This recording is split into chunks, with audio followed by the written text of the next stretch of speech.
So in the past, I've often gone over it in my mind, just racking my brain and sorting through memories of experiences with Ron Simon to try to pinpoint what he could possibly be saying or doing that causes society to keep, because this is not what I expected. I didn't expect that he was grooming you guys. I just assumed you guys knew that I was doing great.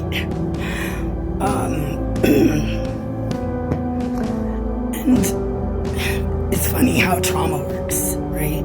Because as far as my motherhood, it was so traumatizing, the entire experience, and systematically and continuously and persistently and over again. My experience with motherhood was so traumatic that I'm even at this point hesitant to say it out loud, but I have to get some kind of CAT scan because there's a physiological issue with my memory at this point where I'm not able to recall imagery of any kind from memories to do with my motherhood.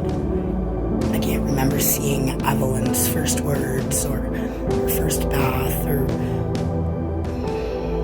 and that's why and it's not that I forget it like that day. It's long term, so like I don't have a problem with remembering, say that my child's in the bath, but years down the road, or weeks or months, I don't have a visual of that memory, and it's more significant for someone like me because I have an extremely photographic memory. If I saw a phone number in 1993, I still remember it, kind of thing. So for me to not be able to recall upon like imagery to do with important events and milestones in my children's lives, that's another level of sad right there. But fortunately, I don't have short-term memory problems, and I'm able to take pictures and videos all day long. That said, on the opposite end of the spectrum, and I think I know why too, with regards to Ron Simon, even though it was also traumatic, my experience with him, I recall every detail in imagery when it comes to Ron Simon. I remember every exact word from every conversation, every look on his face, every window curtain that was open or closed at the time of conversation. I remember the faces of every police officer. I remember everything. So there's some things that I can maybe deduce or start to guess at, and I'm going to start doing that.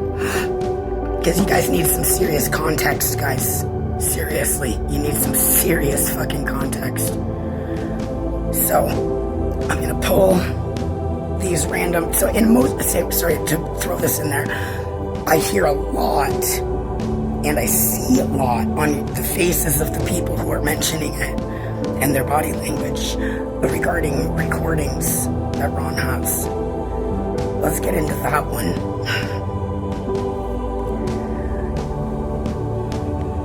Context. First of all, most of the conversations that I had with Ron, in general, I'm talking over the entire time I knew him, most, if not all, of the conversation, because we dated that first few months, most of the conversations that I ever had with Ron Simon were me saying random shit that I thought would potentially scare the guy away. Saying random shit that I thought might make him nervous to continue pursuing my daughter. The things that I said to Ron were in self-defense. Does that make sense?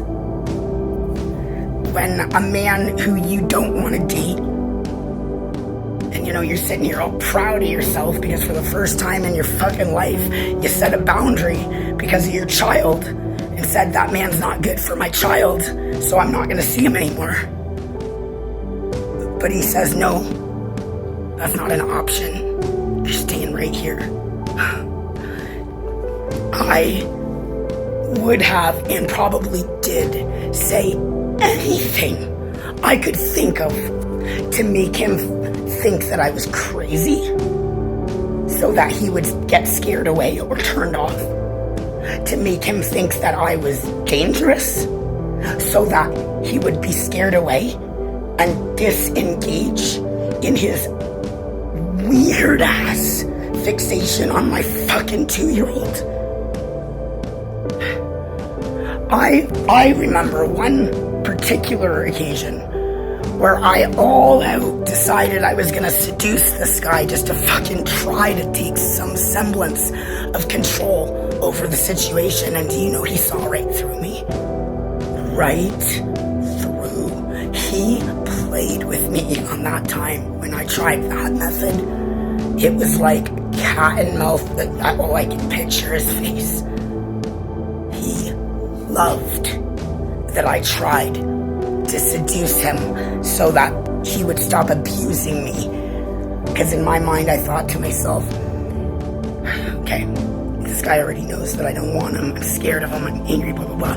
Now I'm in danger because he won't leave. Like, I was in, for all intents and purposes, and at least, at the very least, to say in my own mind, I was in a kidnapping hostage situation in every sense of the phrase. And whether or not legally speaking or in your view, that's what it was. I promise you that in my mind and heart, that's what it was. I would have said anything to make him go away. And I would have done it over and over, week after week, year after year, because I'm not one who gives up on my children's safety. If he was, sometimes I think maybe he was recording those conversations. And I think,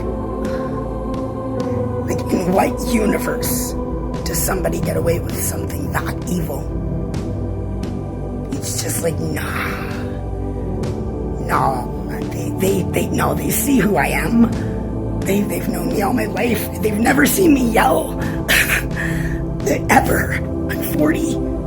They're smart. They're too smart. Couldn't be. You guys listening to those? Like, man. Let me give you a good example of something that you shouldn't take at face value on one of Ron's recordings. Like, 2 examples right now. Probably think of more later.